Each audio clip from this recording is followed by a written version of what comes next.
ब्रेकनंतर बुलेटिनमध्ये तुम्हा सगळ्यांचं पुन्हा एकदा स्वागत। थेट जाऊयात मस्साजोगमध्ये, कारण काँग्रेसचे प्रदेशाध्यक्ष हर्षवर्धन सपकाळ हे सध्या मस्साजोग या गावामध्ये पोहोचलेले आहेत आणि आपण बघतोय संतोष देशमुख यांच्या कुटुंबियांसोबत सध्या ते चर्चा करतायत। संतोष देशमुख यांचा भाऊ धनंजय देशमुख, त्यांची मुलगी वैभवी देशमुख हे त्यांचं सगळं कुटुंब यावेळेला उपस्थित आहे आणि यानंतर सद्भावना रॅली सुद्धा मस्साजोग इथून काढली जाणार आहे। काँग्रेसच्या पुढाकारानं आज ही सद्भावना रॅली होणार आहे आणि सगळ्यांनीच या रॅलीमध्ये सहभागी व्हावं असं आवाहन सुद्धा करण्यात आलंय। सध्याची ही थेट दृश्य आपण बघतोय मस्साजोग मधली।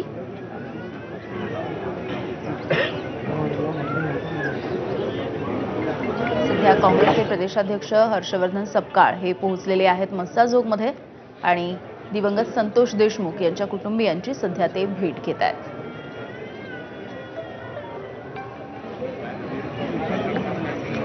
या भेटीच्या नंतर अगदी काही वेळामध्ये काँग्रेसकडून सद्भावना रॅली निघणार आहे। मस्साजोग ते नेकनूर अशा मार्गाने ही सद्भावना रॅली असणार आहे आणि यामध्ये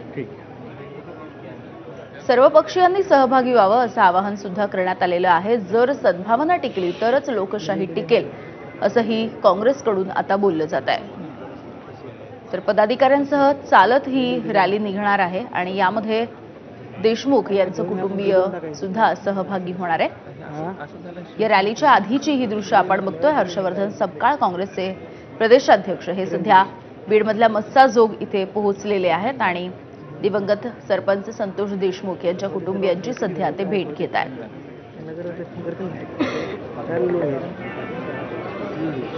दिवंगत सरपंच संतोष देशमुख यांच्या हत्येचं प्रकरण सध्या समोर आलेलं होतं आणि अत्यंत क्रूरपणे, अत्यंत निर्दयीपणे ही हत्या झाली आहे। याविषयी बोलूयात आमचे प्रतिनिधी आफताब शेख आपल्याला अधिकची माहिती देतात। आफताब, यामिनी जवळपास 2 महिन्याहून अधिक झालेले आहे संतोष देशमुख यांच्या हत्येला आणि संतोष देशमुख यांच्या हत्येनंतर केवळ मस्साजोग गावच नाही तर राज्याचं संपूर्ण वातावरण जे आहे ते ढवळून निघालेलं होतं आणि त्यानंतर प्रत्येक पक्ष असेल, प्रत्येक संघटना जी आहे ते मस्साजोगला येते आणि देशमुख कुटुंबियांची भेट घेते। काँग्रेस पक्ष म्हणून आजपासून सद्भावना यात्रा सुरू करते आणि त्याची सुरुवात जी आहे ती मस्साजोगच्या गावापासून होती। स्वर्गीय संतोष देशमुख यांना श्रद्धांजली अर्पण करून खरं सद्भावना यात्रेची सुरुवात होणार आहे। 51 किलोमीटर म्हणजे मस्साजोग ते बीड अशी सद्भावना यात्रा असणार आहे, जिथून काँग्रेसचे सगळे जे कार्यकर्ते आहेत, प्रदेशाध्यक्ष हर्षवर्धन सपकाळ यांच्या नेतृत्वामध्ये हे सगळे कार्यकर्ते मस्साजोग पासून निघतील। आज पहिल्या दिवशी नेकनूरमध्ये या यात्रेचा मुक्काम असेल आणि गावोगावी जे मध्ये गाव लागतील त्या सर्व ग्रामस्थांना सद्भावनेचा संदेश देण्याचा प्रयत्न जो आहे तो काँग्रेसतर्फे केला जातोय। केवळ बीडच नाही तर राज्यभरामध्ये अशा यात्रा होणार आहेत, मात्र त्याची सुरुवात जी आहे ती पहिल्यांदा बीडमधनं होते। ज्या बीडमध्ये केवळ संतोष देशमुख यांचा हत्याकांडच नाही तर याच्या आधी मराठा विरुद्ध ओबीसी असा एक मोठा संघर्ष देखील पाहायला मिळाला होता। म्हणून त्यामुळे जातीय एक मोठा वाद जो आहे तो बीड या संपूर्ण जिल्ह्यामध्ये पाहायला मिळतो। संपूर्ण बीड जिल्हा जो आहे तो जातीय वादामुळे ढवळून निघाला होता। त्या बीड जिल्ह्यातून काँग्रेस ही सद्भावना यात्रेची सुरुवात करते। खरं तर 2 जातींमध्ये, 2 धर्मांमध्ये सलोखा राहिला पाहिजे या यात्रेमागचा उल्लेख असल्याचं हर्षवर्धन सपकाळ यांनी एबीपी माझाशी बोलताना सांगितलेलं होतं आणि त्याची सुरुवात जे करता या सद्भावना यात्रेची आता होतीये।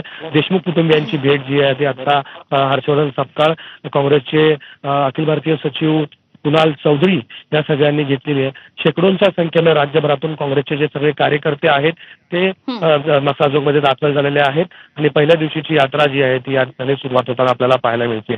त्याने अगदी आफताब, धन्यवाद आफताब या माहितीसाठी। तर सध्याची ही थेट दृश्य आपण बघतोय मस्साजोग गावामधून।